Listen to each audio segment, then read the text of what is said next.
Hey there. So I got some wonderful questions that came out of the AP language sign-off, and most of you have done it. There's still a few outstanding, but for the most part, people have done this. So I thought I'd post a video to say, hey, here's some of the questions that you asked, and I'm going to answer them. And here's the list of questions that came in. The first one was, can I go into more depth on what AP Classroom is and how it works? What AP Classroom is an online resource that is free with the AP course.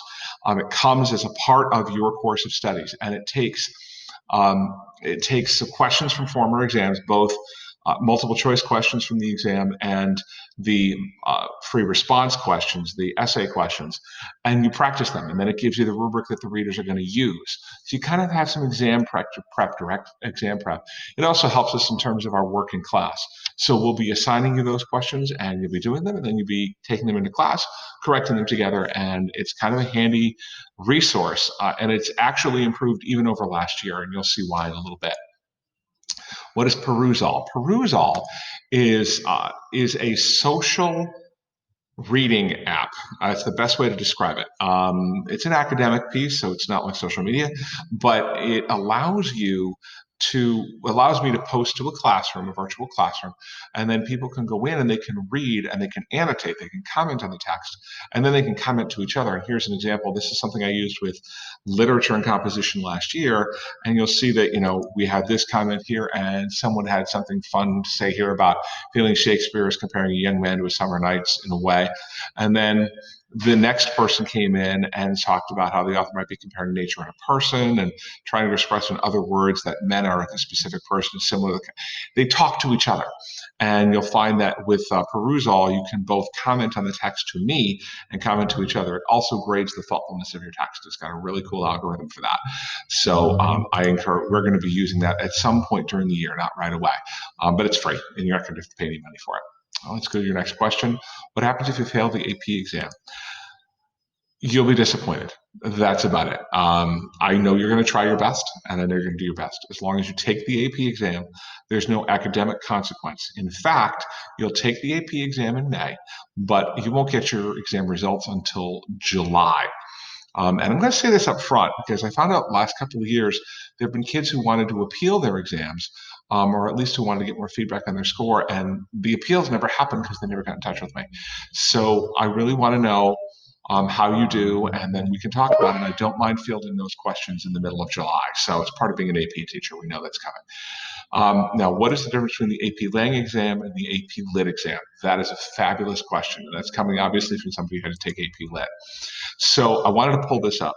AP Lit, you're looking at usually something in terms of a novel or long prose, usually of poetry, and then you usually have an excerpt or an analysis piece that compares two works.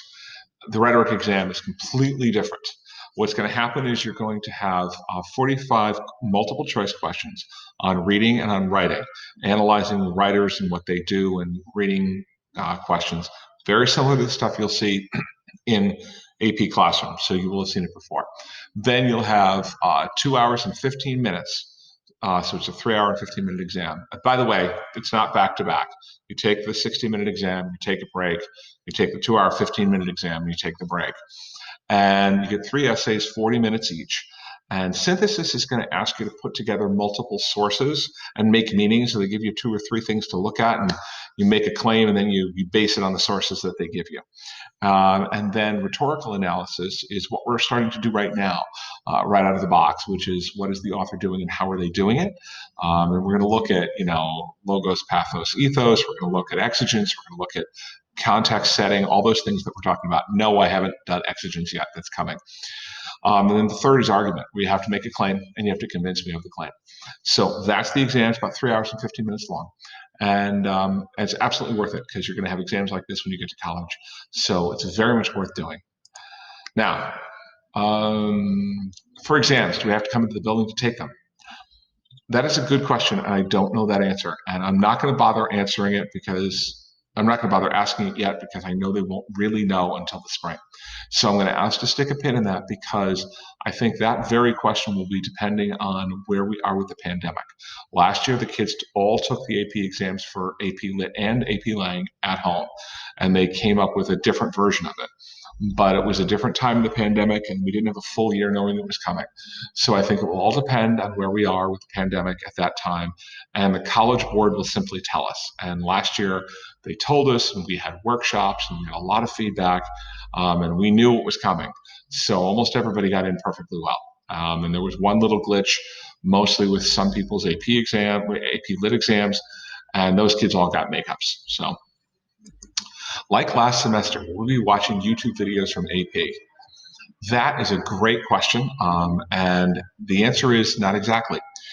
They are redoing those videos this year a little more connected to what we're doing in class, and there's a lot of them.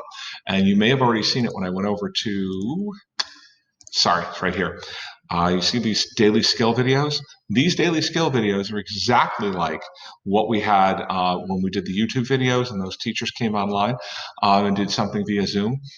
These are a little more concept based, and so you're going to have them.